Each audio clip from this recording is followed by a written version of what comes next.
ఈ ఆహార నాళంలోని భాగాలను వరుస క్రమంలో తెలపండి అన్నాడు అనుకో, వరుస క్రమం గుర్తుపెట్టుకోవాలి, ఇట్లనే నేర్చుకోవాలి దీన్ని. వరుస క్రమం ఇదే అనమాట. నోరు, ఆశకూరం, గ్రసని, ఆహార వాహిక, జీర్ణాశయం, చిన్న ప్రేగు, పెద్ద ప్రేగు, పురుషనాళం, పాయువు. దీన్ని ఇంగ్లీష్లో నోటిని మౌత్ అంటారు. ఆశకుహరం oral cavity or buccal cavity, oral cavity or buccal cavity. గ్రసని ఫారినెక్స్. ఆహార వాహిక oesophagus. Stomach small intestine.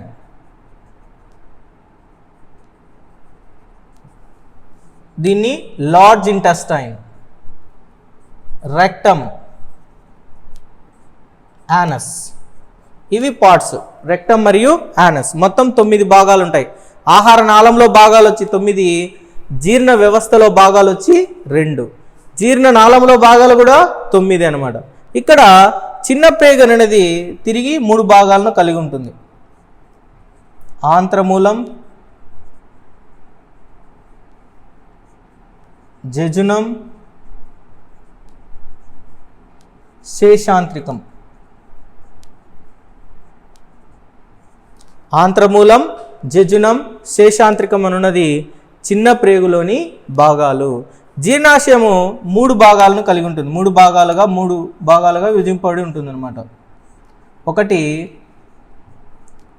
హార్దిక జీర్ణాశయం, 2 fundic జీర్ణాశయం, 3 జఠర నిర్గమ జీర్ణాశయం.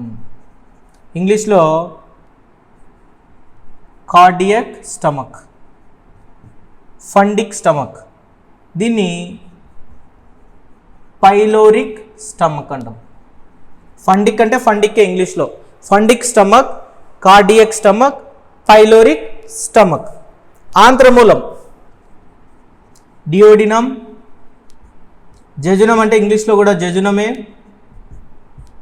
ఇలియం, శేషాంత్రికాన్ని ఇలియం అంటారు. So duodenum, jejunum, ileum.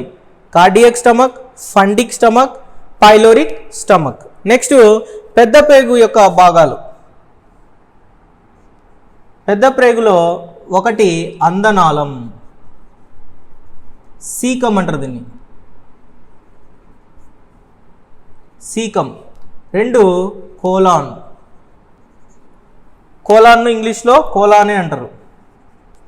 ఇది తిరిగి మళ్ళీ రకాలు, 4 రకాలు అనమాట. ఇది ఆరోహణ కోలాన్,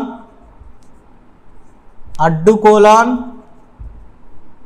అవరోహణ కోలాన్, సిగ్మాయిడ్ కోలాన్.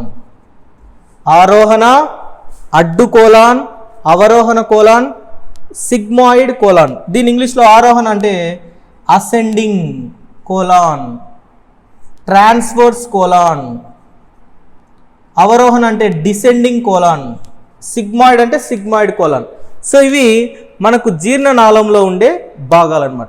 జీర్ణ గ్రంథులకు వస్తే మొదటి గ్రంథి వచ్చేసి లాలాజల గ్రంథులు. లాలాజల గ్రంథులు. 2 క్లోమ గ్రంథులు. 3 కాలేయం. వీటన్నిటి గురించి ఇక్కడ చదువుకుంటాం. ఇవి ఎంజైమ్లను విడుదల చేస్తాయి అన్నమాట. దీంట్లో స్పెసిఫిక్గా మనం చూసేది ఏంటంటే ఈ గ్రసని భాగం కానీ ఆహార వాహికలో కానీ మనకు ఎటువంటి ఎంజైములు ఉండవు. ఎంజైములు ఉండవు అంటే ఎంజైములు విడుదల కావు ఇక్కడ. సో గ్రసని మరియు ఆహార వాహికలో ఎంజైములు విడుదల కావు. పెద్ద ప్రేగులో జీర్ణక్రియ జరగదు. జీర్ణక్రియ జరగదు. సో పెద్ద ప్రేగు విషయానికి వస్తే పెద్ద ప్రేగులో జీర్ణక్రియ జరగదు. గ్రసని మరియు ఆహార వాహికలో ఎంజైములు ఉండవు. సో వీటిని గురించి మనము చదువుకోవాలన్నమాట. సో ఇవన్నీ స్క్రీన్ షాట్ తీసుకోండి. ఇది వస్తే మొత్తం చాప్టర్ మొత్తం వీటి మీదనే ఉంటుంది ఇక్కడ.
సో మొట్టమొదటిది నోరు, మౌత్. నోరు అంటే ఏంటంటే రెండు పెదవుల మధ్య ఉండే భాగాన్ని, రెండు లిప్స్కు యొక్క మధ్య ఉండే భాగాన్నే మనము నోరు అంటాం. సో నోటి ద్వారా ఏం చేస్తాం, మనము ఆహారాన్ని లోనికి తీసుకోవడం జరుగుతుంది. సో ఆహారాన్ని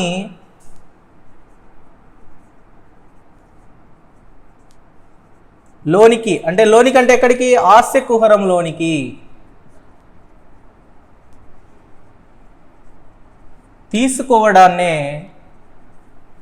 ఏమంటారంటే అంతరగహనం అంటాం. అంతరగహనం.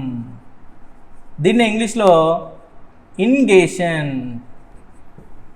సో ఇన్గేషన్ అంటే ఆహారాన్ని లోనికి తీసుకోవడాన్ని ఇన్గేషన్ అంటాం. నోరు అంటే రెండు పెదవుల మధ్య ఉండే భాగాన్ని మనము నోరు అంటాం. నోరు అనేది వేటిలోకి తెరుచుకుంటుంది, ఆస్య కుహరంలోకి తెరుచుకుంటుంది అనమాట. అంటే బక్కల్ క్యావిటీ లేదా ఓరల్ క్యావిటీలోకి నోరు అనేది తెరుచుకుంటుంది. సో నోరు తెరుచుకునే భాగం వచ్చేసి ఆస్య కుహరం. ఆస్య కుహరం అంటే నోటి లోపల ఉండే క్యావిటీ. మనకు నోటి లోపల క్యావిటీ ఉంటుంది కదా, ఆ క్యావిటీనే ఆస్య కుహరం అంటాం. సో ఈ ఆస్య కుహరంలో ఏముంటుందంటే, ఈ ఆస్య కుహరంలో ఆస్య కుహరాన్ని అంటే నోటి లోపల, ఇక్కడ నోటి లోపల ఉండే కుహరాన్ని మరియు నాసికా కుహరాన్ని, ఆస్య కుహరాన్ని నాసికా కుహరాన్ని. నాసికా కుహరం అంటే ముక్కు లోపల ఉండే కుహరం. సో ఆస్య కుహరాన్ని నాసికా కుహరాన్ని వేరు చేస్తూ మనము నాలుకతో పైభాగాన్ని టచ్ చేస్తే గట్టిగా ఉంటుంది కదా. ఆస్య కుహరాన్ని నాసికా కుహరాన్ని వేరు చేస్తూ ఉండే అస్థి ఫలకాన్ని, బోన్ ఉంటుంది అక్కడ. ఆస్య కుహరాన్ని అంటే ఇక్కడ లోపల ఉండే కుహరం, ఈ లోపల ఉండే కుహరాన్ని నాసికా కుహరం అంటాం. నోటి లోపల ఉండే కుహరాన్ని ఆసికా కుహరం అంటారు. దీని పైభాగంన మనకు ఒక అస్థి ఫలకం ఉంటుంది. ఈ అస్థి ఫలకాన్ని ఏమంటారంటే తాలువు అంటారు లేదా అంగిలి అంటారు. ఇంగ్లీష్లో ప్యాలెట్, ఇంగ్లీష్లో ఏమంటారు దాన్ని, ప్యాలెట్ అంటాం.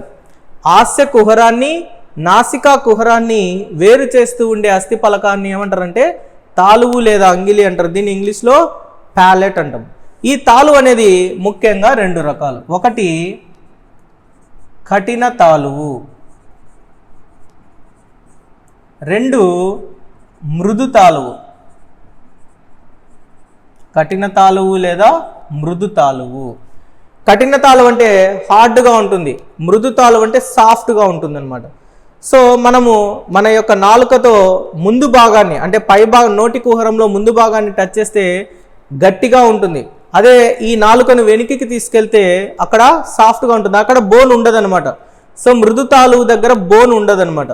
కఠిన తాలువు దగ్గర మాత్రమే బోన్ అనేది ఉంటుంది. సో ఈ కఠిన తాలువు దగ్గర మనము టచ్ చేసి చూస్తే అక్కడ ఎత్తు పల్లాల్లాగా ఉంటుంది, మనకు పైన చిగురు ఎత్తు పల్లాల్లాగా ఉంటుంది. దీన్నే ప్యాలటైల్ రూగే అంటాం. ప్యాలటైన్ రూగే. సో కఠిన తాలువులో ఉండే ఎగుడు దిగుడులను ఏమంటారు? ప్యాలటైన్ రూగే అంటాం.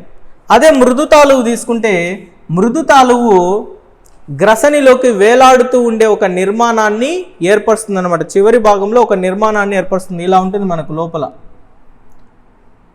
నాలుక యొక్క పై భాగంలో ఇలాంటి నిర్మాణాన్ని ఏర్పరుస్తుంది. దీన్నే ఏమని చెప్తారంటే యువ్వులా అంటాం. దీన్ని ఏమని చెప్తారు? యువ్వులా. అంటే ఈ మృదు తాలువు అనేది వెనుకల వైపున ఒక చిన్న వేలు వంటి నిర్మాణాన్ని ఏర్పరుస్తుంది. ఈ నిర్మాణాన్ని ఏమంటాం? యువ్వులా అంటాం. ఈ యువ్వులా ఏమవుతుందంటే ఎప్పుడైతే మనం ఆహారాన్ని, ఫర్ ఎగ్జాంపుల్ ఇది